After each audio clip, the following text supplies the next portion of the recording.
Sì.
बेशक वो अपनी जरूरत का सामान तो खरीदते ही हैं, लेकिन वो इसे बहुत ज्यादा समय तक कंटिन्यू नहीं कर पाते। और ऐसे ही एक इंसान है चक फिनी, जिन्हें आप शायद ना के बराबर ही जानते हो, लेकिन उन्होंने जितना दान आज तक इस दुनिया में दिया है वो सच में किसी को भी हैरान करके रख सकता है। जी हाँ, चक फिनी ने अपनी जिंदगी में जब भी कोई काम किया वो हमेशा उसमें सफल रहे और अपने काम की बदौलत ही वो अरबपति भी बने। लेकिन जितना पैसा उन्होंने अपनी जिंदगी में बनाया वो पूरा का पूरा ही दान दे दिया, और ये सब उन्होंने अपनी बुढ़ापे की उम्र में किया। और सही आंकड़ों में आपको मैं बताऊं तो आज तक चक फिनी के द्वारा $9 बिलियन से भी ज्यादा का दान दिया जा चुका है, और उनका ये सारा दान दुनिया भर की संस्थाओं में गया। अब आप सोच रहे होंगे कि उनका काम क्या था, तो मैं आपको बता दूं कि वो दुनिया भर के देशों में ड्यूटी फ्री सामान को घूमने आए लोगों के हाथों में बेचा करते थे। उन्होंने अपनी उम्र में ज्यादातर इंटरव्यूज लेने वालों को पूरी तरह से मना कर दिया, और आज के समय में ये इंसान सैन फ्रांसिस्को में बने एक 2 बेडरूम वाले घर में अपनी पत्नी के साथ रहते हैं, और आज तक उन्होंने सिर्फ अपने लिए इतना ही पैसा बचा कर रखा है जितने से उनका 2 टाइम का खाना चल सके। जरा सोच कर देखिए, इससे बढ़िया उदाहरण किसी इंसानियत का क्या हो सकता है। इस फोटो को देखिए जिसे हिजनबर्ग ऑपरेशन के दौरान लिया गया होगा।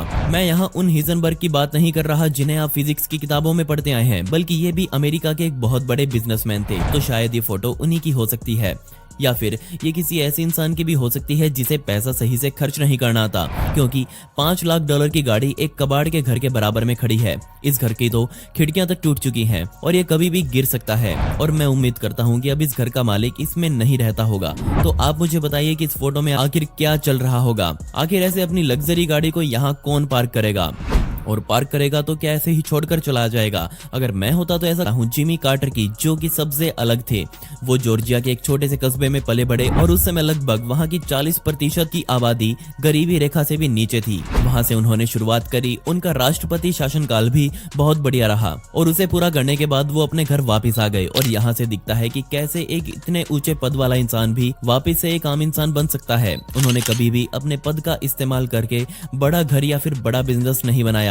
बजाय अपने आप को खड़ा करने के उन्होंने अपने शहर को आगे बढ़ाया और दिल खोलकर लोगों की मदद करी। उनकी जगह अगर कोई और होता तो वो आज बहुत शान की जिंदगी जी। निकोलस बर्गेरन की $2,50,000 का कर्जा लेकर अपने काम की शुरुआत करने वाले यूनाइटेड किंगडम के रहने वाले इस आदमी ने अपने जीवन में बहुत स्ट्रगल किया, और अंत में आकर उन्होंने अपना $2.3 बिलियन का बिजनेस खड़ा किया। लेकिन उन्होंने कभी भी अपने इस पैसे की बदौलत शाही जिंदगी नहीं जी। बेशक उन्होंने दुनिया भर में बहुत सारी संपत्तियां खरीदी, लेकिन कभी भी वो किसी में जाकर रहे नहीं। वो हमेशा दुनिया भर में घूमते रहते हैं और आज ये माना जाता है कि जितना पैसा उन्होंने अपनी संपत्ति पर लगा रखा है उससे कहीं ज्यादा तो उन्होंने अपने होटल्स के बिल्स दिए हैं। आज उनके ज्यादातर घर पूरी तरह से लावारिस पड़े हैं। वो आज भी संपत्तियां खरीदते हैं और उन्हें अपनी संस्था के अंदर जोड़ते चलते हैं और आज वो खुद को पूरी तरह से एक बेघर इंसान भी बोलते हैं। मुझे नहीं समझ आता कि उन्होंने कभी अपना परिवार क्यों नहीं बनाया और क्यों वो किसी घर में नहीं रहते। अब हम उन्हें ज्यादा कुछ कह भी नहीं सकते,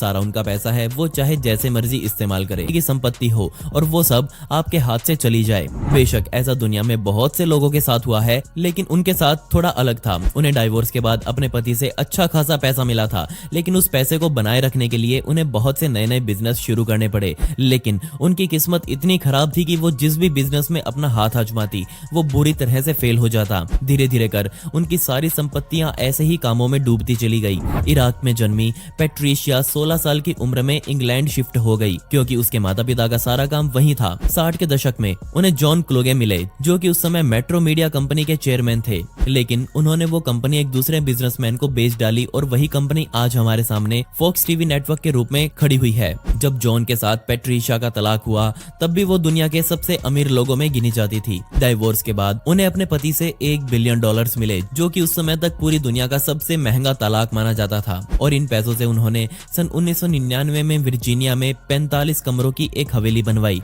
और इस हवेली में वो अपने अगले पति विलियम के साथ रहने लगी। जी हाँ, विलियम उस समय IBM में काम करते थे। जिसके बाद उन्होंने बहुत से बिजनेसेस में अपना हाथ आजमाया, लेकिन वो सब कुछ फेल रहा। जितनी स्पीड से उन्होंने अपने हाथों से उरुग्वे के पूर्व राष्ट्रपति होजे मुजिका ने सरकार की तरफ से मिलने वाली पेंशन को भी लेने से मना कर दिया। उन्होंने कहा कि उन्होंने अपने देश के लिए काम किया है, अपने देश के लोगों के लिए काम किया है, इसलिए वो खुद को कभी इन लोगों से ऊपर नहीं दिखाना चाहते। इसलिए आज भी वो इन्हीं लोगों से हमेशा जुड़कर रहते हैं। क्या आप सोच भी सकते हैं कि ऐसे शब्द कोई राष्ट्रपति बोल सकता है? आज तो बस लोगों में ये आग लगी हुई है कि वो ज्यादा से ज्यादा पैसा जमा करके रख लें। वही मुजिका जैसे इंसान ने कभी अपने पद का गलत फायदा नहीं उठाया। आज भी दुनिया जानती है कि अपने पूरे कार्यकाल में मुजिका ने अपने ऑफिस में रहते हुए अपने खाने के लिए भी पैसे खुद दिए थे।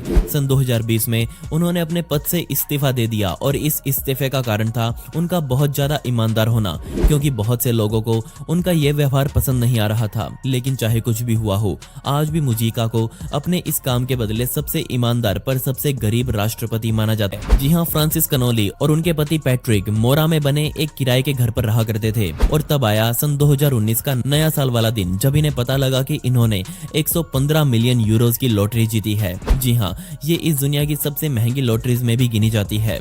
लोग अब सोच रहे थे कि ये लोग अपनी शाही जिंदगी लोगों को दिखाएंगे, लेकिन ऐसा नहीं हुआ। उन्होंने अपनी लॉटरी में जीता हुआ लगभग सारा ही पैसा अलग अलग संस्थाओं में दान कर दिया। उन्होंने जीते हुए पैसों से सिर्फ एक बंगला अपने लिए खरीदा और बाकी बचे हुए पैसे जरूरतमंदों में दान कर दिए। उन्हें लगता था कि उन्हें सिर्फ एक घर की जरूरत है, बाकी सब उनके पास है। ऐसा बहुत कम देखा गया है जब लॉटरी जीतने वाले लोग जीती हुई पूरी रकम अपने घर ले जाते हैं। वहीं फ्रांसिस ने कहा कि अगर हमारे पास जरूरत से ज्यादा पैसा है तो उसे उन्हें दे देना चाहिए जिन्हें उसकी सख्त जरूरत है। परसीरो ने थैंक्स ए मिलियन जैसा प्रोजेक्ट भी शुरू किया। ये एक तरह का शो था जो सन 1983 से 1999 तक टीवी पर आया। वो इस शो में अच्छी खासी रकम के चेक गरीबों में दान करते हुए देखे जाते थे। उनकी अच्छी बात यह थी कि वो हर बार खुद ही जाकर लोगों को उनकी जरूरत के हिसाब से पैसा देते थे। उनके द्वारा दिए जाने वाले पैसे का कभी भी कोई हिसाब नहीं रखा गया। उनके बारे में कहा जाता था कि अगर कोई भी उनके साथ फोटो खिंचवाने भी आता था तो वो भी उसे कभी खाली हाथ नहीं जाने देते थे। वो राह चलते लोगों को सोने चांदी के सिक्के बांट दिया करते थे। कुछ लोग